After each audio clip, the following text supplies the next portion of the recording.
welcome to Culture on I-24 News. I'm Oded Grober. Thanks for joining me. Today on our program, we'll talk to video artist Moshe Chen about his new exhibition. We'll see the recently opened One Trade Center observatory. And hear some experiences from last weekend's midburn. Moshe Chen is a young Israeli video artist. His latest exhibition, an installation titled Magma, opened at Tel Aviv's Heineken Garage Gallery on Tuesday, and he's here in the studio to tell us all about it. Thanks for coming in, Moshe. Thank you. So, what's this exhibition about, Magma? Magma is an exhibition about, I can say, the dialect between geologic explosion in nature, and interruption of, I can say, I can bring the nature explosion into some emotional aspects in men. You're connecting some natural occurrences with, let's say, our inner world, maybe? Inner world, maybe sexual world, maybe, yeah.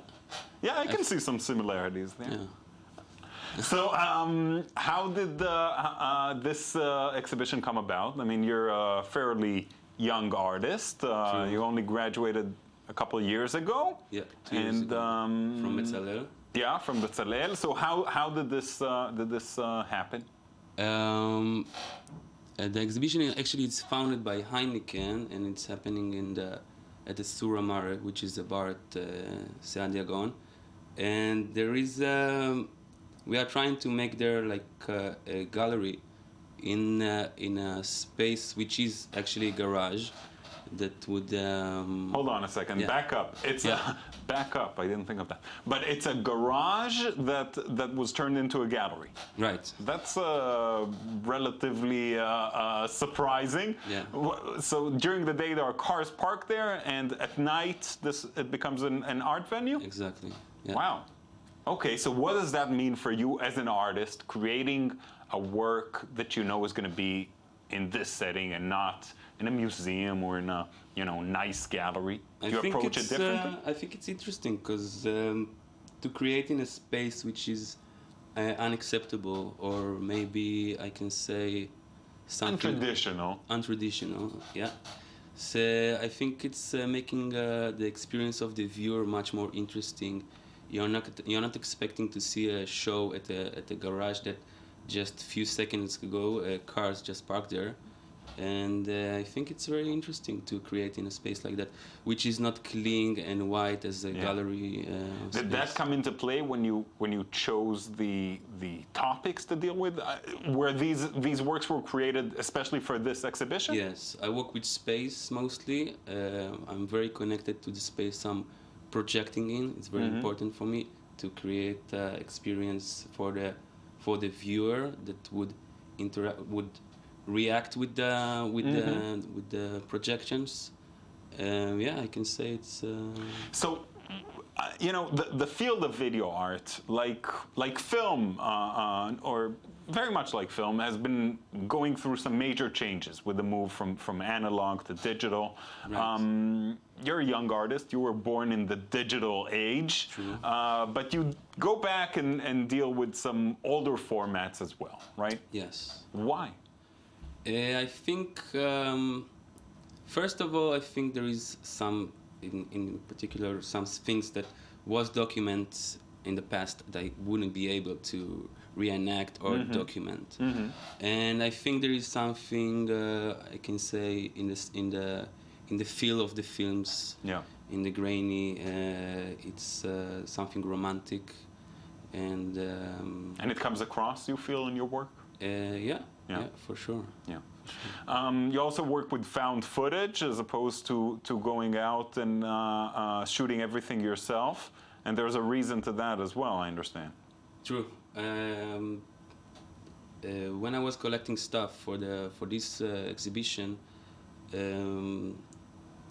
I understood that some of the stuff I wouldn't be able to document, or I would need to invest a lot of time and money to document and to bring it to space. And I think in a postmodernist world we are living in, we are in a global society that can, for example, one of the volcanic eruption there is actually documented in Chile on an iPhone, for example. So it's all been shot already. It's all there Right. for you to use. Yeah, I think people need to create in this sense. And Well, it's a very interesting exhibition. The opening was definitely some happening there with some live art going on as well. It's very interesting. Thanks for coming in, Moshe. thank you. Thank you. Now, 14 years after 9/11, on the ashes of Ground Zero, the new One World Trade Center now stands. This weekend, the tower's observatory opened to the public, offering a breathtaking view of the Big Apple. David Gombin takes a look. This is a view that many people thought they would never see again. So it shows the resilience of the American people and New Yorkers to put this building back up and to do it in such a spectacular way. How to forget that terrible day on September 11th of 2001 at 8:46 a.m. local time. American Airlines Flight 11 hits the North Tower. At 9:03, the South Tower is also hit, leaving a death toll of 2,996 victims. 14 years later, a new departure for the Big Apple. The One World Trade Center, the tallest skyscraper in New York, is replacing the World Trade Center, and it's opening its observatory to the public. On this place stood the World Trade Center, the flagship of the rebirth of Manhattan. Inaugurated in 1973, over 500 meters high, the Twin Towers dominated the skylines of New York. They symbolized the economic power of the United States. In 2005, the Freedom Project is unveiled. It begins construction in 2006, and it took nearly 10 years to complete it. The result is 380 meters high, 104 floors, 325,279 square meters of living space. It is the king of skyscrapers, breaking all records. 5.4 million cubic meters of concrete, 45,000 tons of steel, 305,000 square meters of glass, but above all, a breathtaking view of the American metropolis. We expect somewhere between 3 and 4 million people a year to come through this space, to spend time in the restaurants, to use the technology to learn about New York, and to enjoy the views. You can climb up 73 floors, or reach the 102nd floor in 47 seconds without getting a heart attack. For $32, you can have the city at your feet. Admire the view again, a source of pride for New Yorkers. Well, that's what we've been saying, that this is like a fist pump, saying we put it back up. And the construction and the restoration of neighborhoods around downtown really make it feel like New York is back, yes. Ugandan singer Jemima Kansime decided to make a mildly provocative music video with the hope of raising her profile. Instead, however, it landed her in jail, and she's now awaiting trial for breaking Uganda's anti-pornography laws in a case that's raising questions over women's rights in the West African country. More in this report. Walking home through this slum in a Kampala suburb, Ugandan singer Jemima Kansime has long dreamt of international celebrity. In recent months, her wish was granted, but not for her musical ability. Kansime goes by the stage name Panadol wa Basaja, meaning medicine for men. In a bid to raise her profile, she released a particularly raunchy music video last year, drawing inspiration from other performers like Rihanna. But the video didn't attract the kind of attention Kansime was hoping for.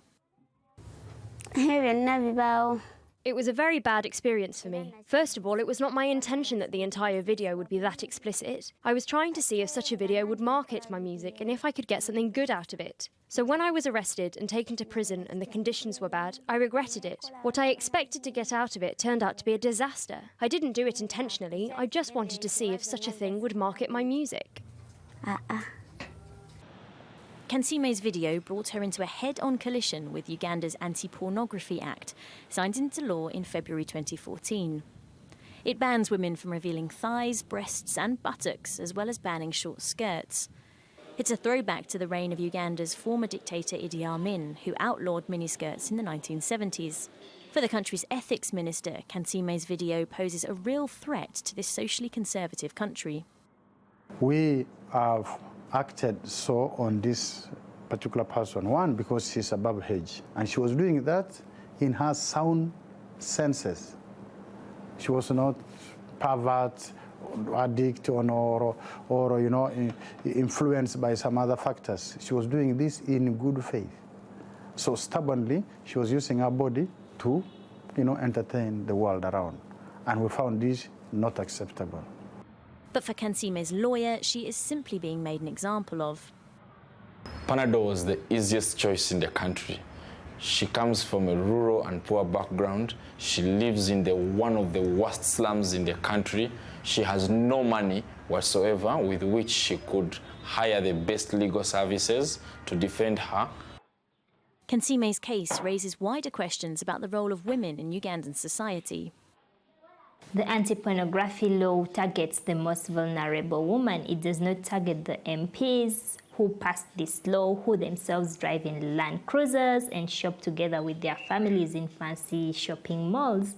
It targets the woman who shops downtown, where the vigilante groups are, the woman who uses public transport, the poor, vulnerable woman. The law was initially met by protests, and Amnesty International has called for it to be repealed. In the meantime, Kansime continues to make music. Her latest muse is youth unemployment. ActionAid says 62% of young people in Uganda are out of work, and added pressure on Kansime and others like her to make a living any way they can. In a moment, we'll see some photos from the Israeli festival Midburn, but first, our cultural recommendation for today.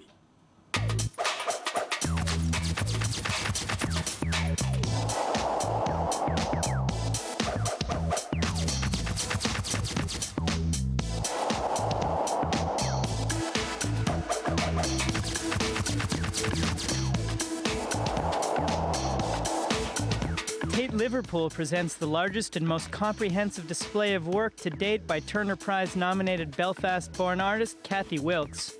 Best known for her imaginary environments, which recall poetic visions, her installations evoke places of loss or transformation. Her work is occupied by beings often of unspecified gender, infants, elders, and animals.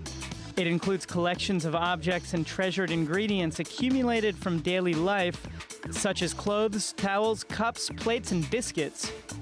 Bringing together more than a decade of the artist's acclaimed work, this unique exhibition includes several of her large-scale sculptural installations alongside paintings, works on paper, and archived materials. On display will be Untitled, Apostle at Last, 2013, a piece that was included in the Encyclopedic Palace at the 55th Venice Biennale.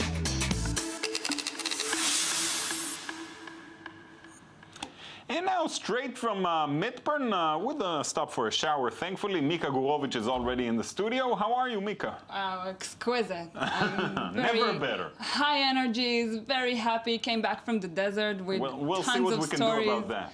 Well, I went to the Israeli desert, to the Midburn, as an official photographer, and I had the most marvelous experience. Right as I entered the premises, everybody's smiling, everybody is happy. Art installations around the playa, high buildings art installations, like the men and women that were eventually burned, like tree pong, people that can play triple ping pong, but only with your left hand. Okay. We had theme camps all around the playa, like the Stifale, where you can go, bring 2 bottles of water, and naked guys and girls would wash you and give you a shower. How amazing is that?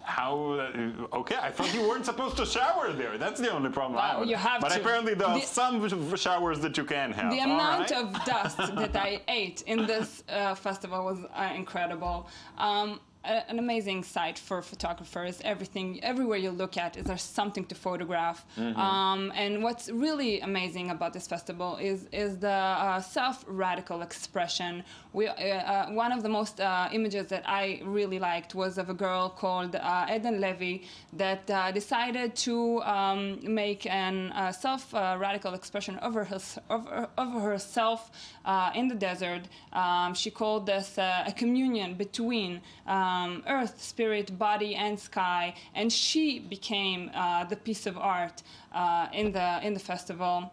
And what about you? I did a project called Leap of Faith, where I turned to the burners in the playa, and I asked them if they believe that this kind of life is actually possible, and if they do believe in it, then they should jump for it. And everybody jumped. Everybody were happy to do it for me, and I have hundreds of people jumping up in the air, totally happy. And seemed like you had a ton of fun. Mika, sorry to tell you, it's over. Oh God, no! But I can't thanks wait for coming next year. We're done. I'll see you all again tomorrow. Thanks for watching.